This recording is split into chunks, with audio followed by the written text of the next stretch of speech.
ఇన్ని రోజులు ఒక రకంగా పోయినాం, కానీ తప్పేటట్లేదు. ఇప్పుడు ఎవరితోనైనా సరే కొట్లాడతాం, తెలంగాణ కోసం భయపడం, దాకానే పోతాం, ఈ కొండ మీద గోపైనా సరే కొట్లాడతాం తప్ప ఇడిచిపెట్టాం. ఇక్కడ ఏమి ముఖాలు చూసేది కానీ ఇంకోటి కానీ నైసిటీస్ ఏమి లేవు. There is no necessity at all. Will fight, డెఫినెట్గా ఫైట్ చేస్తాం. ఎందుకంటే రక్షించుకోవాలి, రాష్ట్రం యొక్క హక్కులు రక్షించుకోవాలి, నీళ్ళు రక్షించుకోవాలి, రాష్ట్ర ప్రజల ప్రయోజనాలు రక్షించుకోవాలి. ఈ విధంగా ఇప్పుడు మా కళ్ళ ముందు జరిగినటువంటి దీనిలో ఈ దుర్మార్గంలో ఎట్లా మౌనం పాటిస్తాడు కేసీఆర్? ఎందుకు మౌనంగా ఉంటాం? ఎవరి కోసం ఉంటాం? ఎందుకోసం ఉండాలి? కాబట్టి అరాకిరి ముచ్చట్లు కావు. ఇష్టం వచ్చినట్టు మాట్లాడి, ఇష్టం వచ్చినట్టు ఆల్తు ఫాల్తు కూతలు కూసి ఏదో చేస్తామంటే అది జరిగేది కాదు, జరగనీయం. రెండవది, ఈ ప్రభుత్వం కూడా సర్వభ్రష్ట ప్రభుత్వం, సర్వములో భ్రష్టమైంది. మేము చెప్తా, బీజేపీ కథ కూడా చెప్తా. ఎందుకు చెప్పా? డెఫినెట్గా చెప్తాం. అరే నువ్వు మా ఇంట్లోకి వచ్చి మాకు దూసుకపోతా అనుకుంటామే, నాకు అర్థం ఎవరైతుంది. ఏమైనా ఉండొచ్చు కాక, ఏమైనా ఉండకపోవచ్చు కాక, నీ చేపెట్టి పైసలు కూర్చుకుంటా ఊకుంటామా? సాధారణ కాడికి అయితే కొట్లాడతాం కదా. యాక్చువల్లీ ఒక పద్ధతిలో ఈ రాష్ట్రం ఒక క్రమ పద్ధతిలో మంచిగా ముందుకు పోతూ ఉంటుంది. సంక్షేమం విషయంలో కానీ, అభివృద్ధి విషయంలో కానీ, పారిశ్రామికీకరణలో కానీ, ఐటీ రంగంలో కానీ, క్రైమ్ తగ్గించడంలో కానీ, లా అండ్ ఆర్డర్ మెయింటైన్ చేయడంలో కానీ ఒక మంచి పద్ధతిలో పోతూ ఉంది.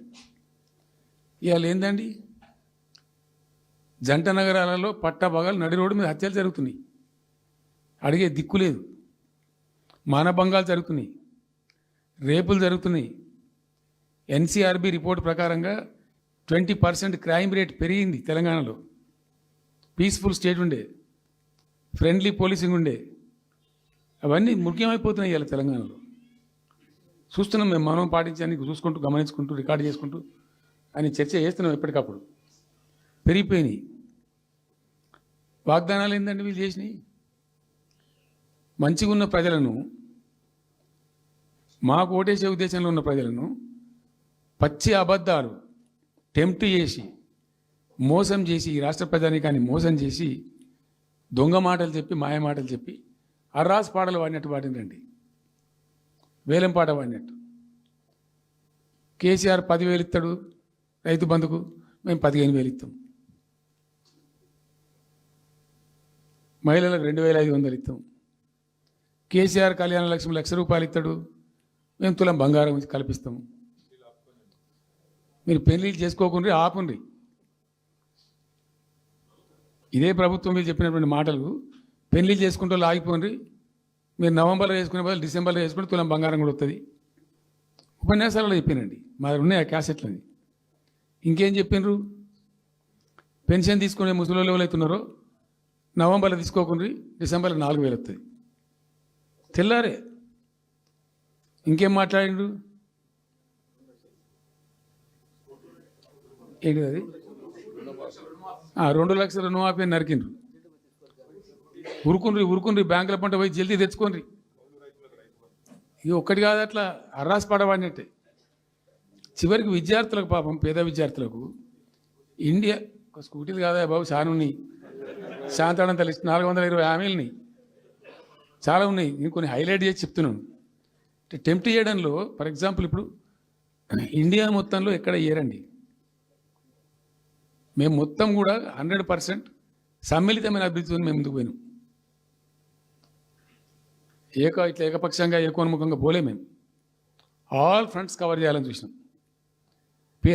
పేద పిల్లలు ఉంటారు, వాళ్ళకి పాపం విదేశీ విద్య లేక సీట్ వస్తుంది, చదువుకోవాలని ఆశపడతారు, పోలేరు. వ్యక్తిగతంగా మమ్మల్ని అంటే మేము పార్టీగతంగానో వ్యక్తిగతంగానో చేసేది కొంతమేర. పాలసీగానే ఎందుకు చేయకూడదని చెప్పి ఆలోచించి ₹20 లక్షలు ఇచ్చింది. ఎస్సీ ఎస్టీ పిల్లలు పోతే వాళ్ళకి అంబేద్కర్ పేరు అని పెట్టినాం. బీసీ అమ్మాయిలు పోతే వాళ్ళకు జ్యోతిబా పూలే అని పేరు పెట్టినాం. రకరకాలుగా మొత్తం మీద వాళ్ళకి ₹20 లక్షలు ఇచ్చినాం. అంటే ఎట్లాంటి ఇష్టం వచ్చినట్టు అది కూడా పెంచుతాం. కేసీఆర్ 10 లక్షలు ఇస్తే మేము 12 లక్షలు ఇస్తాం. దళిత బంధు ఇట ఎన్నండి ఇష్టం వచ్చిన అంటే నోటికి మొక్కాలిగా. అది కూడా 100 రోజుల లోపలనే ఇస్తాం. ఆ కార్డులు వంచుడు, సంతకాలు పెట్టి బాండ్ సంతకాలని ఇంటింటి కార్డులు వంచి మొత్తం చెడగోపం పెట్టారు. దిక్కుమాలిన దరిద్రం అంతా నెత్తిన పెట్టి కంప్లీట్ ప్రజలను టెంప్ట్ చేసి ఇలా వడ్లు కొంటలేరండి. సన్నాలు మొత్తం వడ్ల ప్రతి ధాన్యానికి లిస్టు, పెద్ద లిస్టు, శాంతాడంత లిస్టు. ఇక కందులకింత, మినుములకింత, పసుపుకింత, పప్పుకింత, మొక్కజొన్నకింత, అన్నిటికీ 500 బోనస్. అన్నిటికీ ఏమి దేనికి దిక్కు లేదు. పత్తి కొనే దిక్కు లేదు, వడ్లు కొనే దిక్కు లేదు. ప్రైవేట్గా అమ్ముకుంటారు, దోపిడికి గురి అమ్ముకుంటారు పాపం. ఏడ్చుకుంటూ కన్ననీళ్ళు కుక్కుంటా. చివరికి వస్తే యూరియా సప్లై చేసే తెలివితేటలు లేవానండి. మా గవర్నమెంట్ ఉన్నప్పుడు రైతులు గ్రామాలలో ఒక ఆటో రిక్షాని డబ్బులు ఇచ్చి 10 బస్తాలు తెచ్చి బాబు అంటే తెచ్చి ఆడ పడేసిపోతుండే వాడు పొలం కాడ. ఇవాళ రైతులు రోజుల తరబడి, గంటల తరబడి చెప్పులు పెట్టి, బీఆర్ఎస్ లేకముందు చెప్పుల లైన్లు ఉండే, బీఆర్ఎస్ ఉన్న రోజులు చెప్పుల లైన్లు మాయమైనవి. మళ్ళీ ఇప్పుడు కాంగ్రెస్ రాగానే మళ్ళీ ఇప్పుడు చెప్పుల లైన్లు స్టార్ట్ అయిపోయినాయి వరుస పెట్టి. మళ్ళీ ఇప్పుడు ఏందో యాపో బోపో తెచ్చిండ్రు, అది ఒత్తితే నడచలేదు, పిక్తలేదు. అది ఏ ఎరువు బస్తాకు యాప్ ఎందుకైనా నాకు అర్థం కాదు. ఇంకా ఆ యాప్లో కూడా నాకు పూర్తిగా తెలియలేదు. నిన్న రాత్రి కూడా చెప్పే ఆ యాప్లో ఏముంటుందట. ఇప్పుడు నాకు పట్టుందా, అది ఎన్ని మాటలు ఇస్తారట. సపోజ్ నాకు 3 ఎకరాలు ఉంది. 3 ఎకరాలు ఉంటే ఎకరానికి 2 బస్తాలు చొప్పున 3 సార్లు ఇస్తారట. అది అంటే 3 సార్లు పోవాలి. ఇక యాడికి పోవాలో నాకే తెలియదు. ముఠమూల యాపే దొరకదు కాలబెట్టి. అది ఏదైనా చదువుకొని పూరాన్ని పెట్టుకొని విని పట్టుకొని తిప్పలు పడదామంటే కూడా ఆ యాప్ ఒత్తితే ఏం కనబడుతుందట. యాప్ ఒత్తితే ఏం కనబడుతుందట. ఏ గోదాంలో ఎరువులు అని చెప్తారట. అంటే ఇలా గజ్వేల్లో చెప్తారు, రేపు సిద్దిపేటలో చెప్తారు, ఎల్లుండి సిరిసిల్లలో చెప్తారు.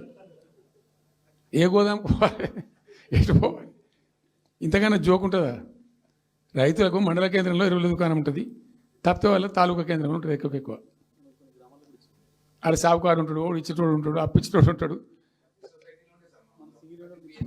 మనం బాగా విస్తరించినామా. నేను ఏమంటున్నానంటే 7,100 కొనుగోలు కేంద్రాలు పెట్టినాం కదా, వాళ్ళ ఊళ్ళో పోయి కొన్నాం కదా.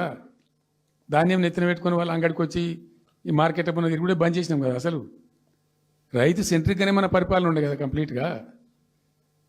అని మొత్తం సాప్ పట్టేసారు. ఇప్పుడు అరాస్ పాటలు వాడి 2 సార్లు రైతు బంద్ కొట్టిండ్రు.